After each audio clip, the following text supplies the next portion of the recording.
We are now just around 180 days away from the release of The Rise of Skywalker, and with each and every week that passes by, we are only getting closer to the official trailer 2 of this movie by J.J. Abrams. This is Mike Zero. Make sure to subscribe if you are new to the channel for future Star Wars content.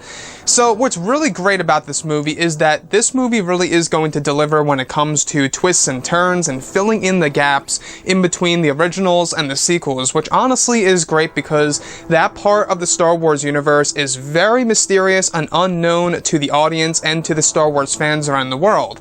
A lot of people want to learn more and more about the events in between the originals and the sequels when it all comes down to the Force lore and the Jedi and Sith lore alike. Now, these past couple of weeks or so, we've been learning a whole lot more about this film, and when it all comes down to one of the concept art descriptions, this is where things begin to get very exciting for Episode 9. Now, specifically, what's really intriguing about all of this is that a description of Rey entering a large metallic door that is described to be built into a tall canyon, where she eventually is able to get inside. It's described to be the home of her father when he used to live here, where many secrets of the Jedi and Sith were stored away by himself. It's so that Rey makes her way down a set of stairs that leads to a basement where many of her father's discoveries were made, which leads to a moment in which Rey is able to activate a transmission of her father talking about Darth Sidious, just after he rebelled against the Emperor. It's described that in the transmission, Rey's father unveils that Darth Sidious was keeping clones stored within a laboratory on Jakku, underneath the surface of the planet, and that Sidious was planning to enter one of his clone bodies, as he knew the dark side was eating away his body and causing him to become frail. However, it's described that during Luke Skywalker's time on Jakku, during the Battle of Jakku, roughly 1 year after the events of the Battle of Endor, Skywalker came across these clones and destroyed each and every one of them, where all of the cloning chambers were destroyed, as well as Palpatine's clones. Though Sidious was dead, Luke feared that one of these clones would eventually surface, and so Luke wiped them out. So let's go over a couple of parts about this, because this is very intriguing indeed. Now, the thing about the Battle of Jakku, guys, is that this was the official end of the Empire before they really had to split up and venture to the unknown regions, which is when the infancy of the First Order began. So, the Battle of Jakku, the only glimpses that we really got of this battle was in the Battlefront 2 video game, and of course in some of the books and novels out there that exist under the Disney. So, what I really like about this scenario is I want to bring up the EU. This is absolutely heavily based off of Dark Empire. Now, though it is very different, it's very similar at the same exact time. Let me explain. So, in the expanded universe, at the very end of Dark Empire 1, this was a comic line, by the way, in the late 1990s, maybe 98, if I'm not mistaken.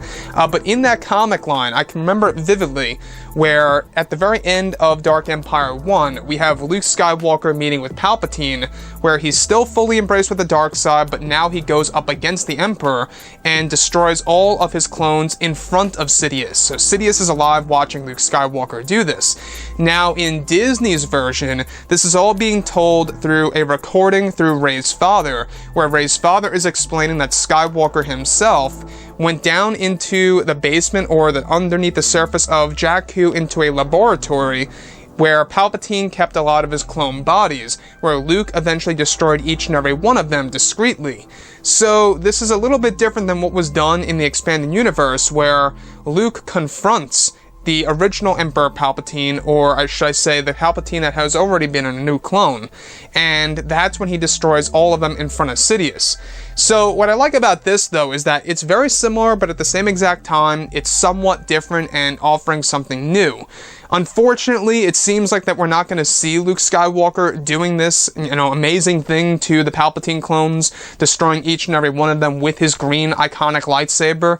But the thing that's great about this is that this tells us that Palpatine indeed had a plan to jump into younger clone bodies of himself. However, the way Palpatine lives in Episode 9, that is not going to be the case, because now he has to resort to a different way of eternal life, and that is through the use of his spirit going into the body of the Dark Acolyte. So it's different than a clone body, because now Palpatine is said to possess Matt Smith's character, who is also known as Vance.